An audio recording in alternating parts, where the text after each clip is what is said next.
నమస్తే. Welcome to our channel. నేను రవీంద్ర బాబు. ఇటీవల కాలంలో వైఎస్ఆర్‌సీపీకి అనుబంధ సంస్థ సాక్షి మీడియా పేపర్‌లో భారీ ఎత్తున అమరావతిలో లేదా అమరావతితో 2.5 లక్షల కోట్ల ఆదాయం ఆల్రెడీ వచ్చేసింది భూమి ద్వారా అని ఒక కథనాన్ని వండి వార్చారు. ఇది నాకు చాలా ఆశ్చర్యం కలిగించింది. ఎందుకంటే ఎప్పుడూ అమరావతి మీద విషాన్ని చిమ్మేటువంటి వైఎస్ఆర్ కాంగ్రెస్ పార్టీ మీడియా వాళ్ళ పత్రిక అమరావతిలో ఆల్రెడీ భూమి ద్వారా 2.5 లక్షల కోట్లు వచ్చేసిందని చెప్పేశారు. అంటే సాక్షి మీడియా వైఎస్ఆర్సీపీకి వరమా శాపమా పక్కన పెడితే ఆ కథనంలో సారాంశం ఏంటి, నిజాలు వెలుగు తీసే ప్రయత్నం ఈ వీడియోలో చేద్దాం. అమరావతి రాజధానిపై మనందరికీ తెలుసు, వైఎస్ఆర్ కాంగ్రెస్ పార్టీ ఎప్పుడు కూడా ఆల్వేస్ వ్యతిరేకంగానే ఉంటుంది. అప్పుడు ఇప్పుడు ఎప్పుడు కూడా వ్యతిరేకమే. మొన్ననే అమరావతికి బదులు మావిగన్ అనే ఒక ప్రతిపాదన చేసి జగన్ రెడ్డి గారు హాస్యాస్పదంగా అభాసుపాలయ్యారు. ఇంతకుముందు గతంలో రాజ్యాంగంలో అసలు రాజధాని అనే పదమే లేదని చెప్పుకొచ్చారు. అంతకుముందు 3 రాజధానులు అన్న విషయాన్ని తెర మీదకి తీసుకొచ్చారు. 3 లేవు, 1 లేవు, అది వేరే విషయం.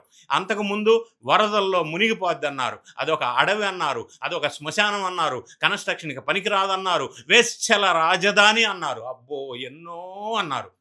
ఆయన పరిపాలించిన 5 సంవత్సరాల కాలంలో పెట్టుబడులు రాకుండా విధ్వంసం చేశారు, అమరావతి పనికి రాకుండా చేశారు.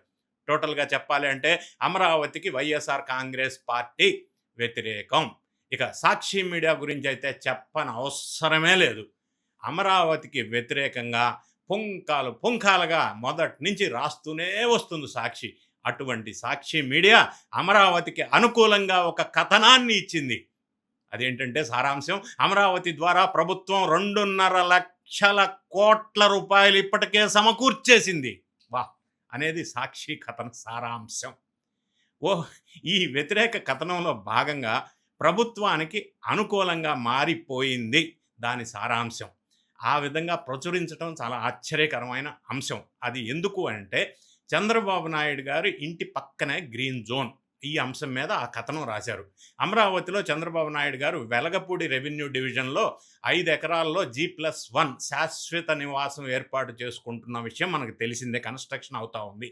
ఇప్పటికే నిర్మాణానికి సంబంధించిన పనులన్నీ వేగంగా జరుగుతున్నాయి. అన్ని రకాల వసతులతో ఈ భవన నిర్మాణం జరుగుతుంది వెలగపూడి దగ్గర, సచివాలయానికి దగ్గరలో.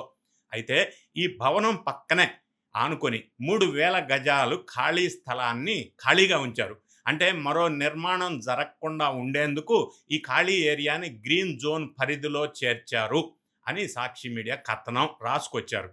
చంద్రబాబు నాయుడు కుటుంబానికి మేలు చేసేందుకే ఈ నిర్ణయం తీసుకున్నారని ఆ సాక్షి మీడియా కథనంలో పేర్కొన్నారు. ఈ నిర్ణయంతో సిఆర్డీఏకు భారీగా నష్టం జరిగిందని కూడా ఆ కథనంలో సాక్షి వాళ్ళు రాశారు. అమరావతిలో ప్రస్తుతం గజం ధర 50,000 రూపాయలని, చంద్రబాబు నాయుడు గారి ఇంటి పక్కనే గ్రీన్ జోన్ పరిధి చేర్చడంతో 18 కోట్ల నష్టం జరిగిందని చెప్పి సాక్షిలో రాశారు. ఇప్పటివరకు అమరావతి అనేది అసలు అప్పుల కుప్పని, దాని ద్వారా పూర్తిగా ఆదాయం రాదని తేల్చేసిన సాక్షి ఇప్పుడు గజం భూమి అమరావతిలో 50,000 రూపాయలు అని చెప్పేసి వాళ్లే కన్ఫామ్ చేసి ఆ విలువని చాటి చెప్పారు. ఇక్కడ ఆశ్చర్యకరమైన అంశం, ఈ సాక్షి కథనంలో సాక్షి మీడియా నిత్యం అమరావతిపై విషం చిమ్ముతూనే ఉంటుంది. అయితే అమరావతి రాజధానికి భూమి సమీకరించిన ప్రభుత్వం తన వద్దే 5,000 ఎకరాలు పెట్టుకున్నది గవర్నమెంట్ ఆధీనంలో అని మనకు తెలుసు. అమరావతికి భవిష్యత్ అవసరాల దృష్ట్యా ముందు చూపుతోటి ఆలోచన చేసి 5,000 గజాలు ప్రభుత్వం ఆధీనంలో పెట్టుకుంది. అయితే గజం ధర 50,000 రూపాయలు పలుకుతుంది అని సాక్షి చెప్పింది. ఈ లెక్కన ప్రభుత్వం వద్ద ఉన్నటువంటి భూమి విలువ అక్షరాల 2.5 లక్షల కోట్లు యాజ్ కన్ఫర్మ్డ్ బై సాక్షి. అమరావతి రాజధాని నిర్మాణానికి 2 లక్షల కోట్లు ఖర్చు చేస్తున్నారని, దాని ద్వారా రూపాయి ఆదాయం కూడా వచ్చే అవకాశం లేదని సాక్షి ఇన్నాళ్ళు కథనాలు ప్రచురించింది కదా.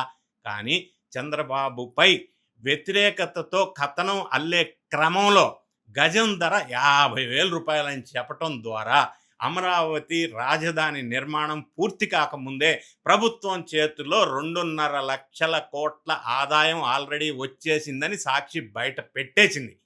వైఎస్ఆర్ కాంగ్రెస్ పార్టీకి మరి ఈ విధంగా సాక్షి ప్రచారం చేయటం అనేది అది వరమా శాపమా అది వాళ్ళు డిసైడ్ చేసుకోవాలా. ఏదేమైనప్పటికీ అమరావతి నిర్మాణ దశలోనే గవర్నమెంట్ ఆధీనంలో ఉన్న ఈ 5,000 ఎకరాల ఖరీదు 2.5 లక్షల కోట్లు ఆల్రెడీ ఆదాయం వచ్చేసిందని సాక్షి కన్ఫర్మ్ చేసి మీడియాలో కథనం రాయటం అనేది నాకు చాలా ఆశ్చర్యం కలిగించింది. అంటే వాళ్ళు రాయదలుచుకున్న అంశం, చెప్పాలనుకున్న అంశం ఏంటంటే చంద్రబాబు నాయుడు గారి ఇంటి పక్కన 3,000 గజాల్లో గ్రీన్ జోన్ ఏర్పాటు చేయటం వల్ల సిఆర్డిఏకి 18 కోట్లు నష్టం వచ్చింది. ఈ నష్టాన్ని కలిగించాడు ఆయన చెప్పే ఉద్దేశంలో ఆ గజం ధర అనేది అనౌన్స్ చేసి దాని ద్వారా అమరావతికి ఆల్రెడీ 2.5 లక్షల కోట్ల ఇన్కమ్ సోర్స్ ఉంది అని చెప్పకనే చెప్పారు, యాక్సెప్ట్ చేశారు సాక్షి. మరి దీన్ని సాక్షి మీడియా ప్రముఖులు, ఆ పార్టీకి సంబంధించిన వైఎస్ఆర్సీపీకి చెందిన నాయకులు ఏ విధంగా అనుకుంటారు?